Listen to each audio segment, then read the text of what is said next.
Hello and welcome to Pets Corner Q&A with me, John Cox. And today we are joined by Will Bisset, co-creator of Yora Pet Foods. Hello, Will. Hello. The next one is from Julia, and again via email, and she says, please can you tell me a little bit more about how the larvae are bred and kept, and are your methods organic? Okay, that's an interesting one again. So a couple of things to start with. So it was not just, oh, that's the insect for us. We did a lot of research on lots of different insects.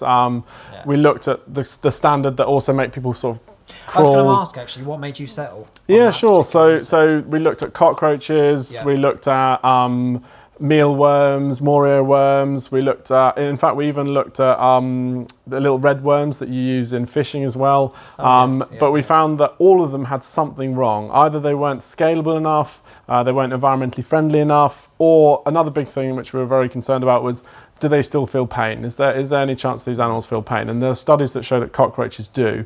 They have these things called nociceptors, which are not the same as humans or other higher life forms, but they can still detect pain. Whereas with the black soldier flies, they're much more basal, they're right at the very bottom of the food chain.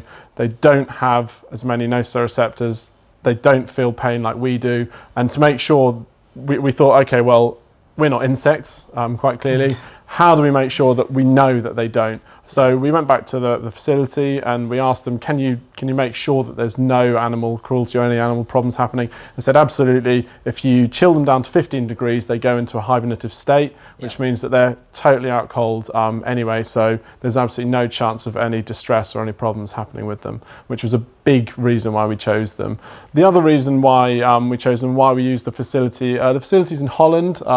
It's just cost 18 million to develop into a really high-tech, high-grade farming system. I know 18 million for insects. People are like, well, if I had that money, I might not do that. But actually, and it's do really... they breed just for Yora? Yeah, so that not just for Yora. They breed for quite a few different people. The reason why we go with them is because their standards and their quality are second to none. They just use fruit and veg matter for their insects, whereas a lot of other people do use other meat byproducts and things like that. We wanted to make sure that there was no meat at all anywhere near our product, and that included what we fed to the black soldier flies.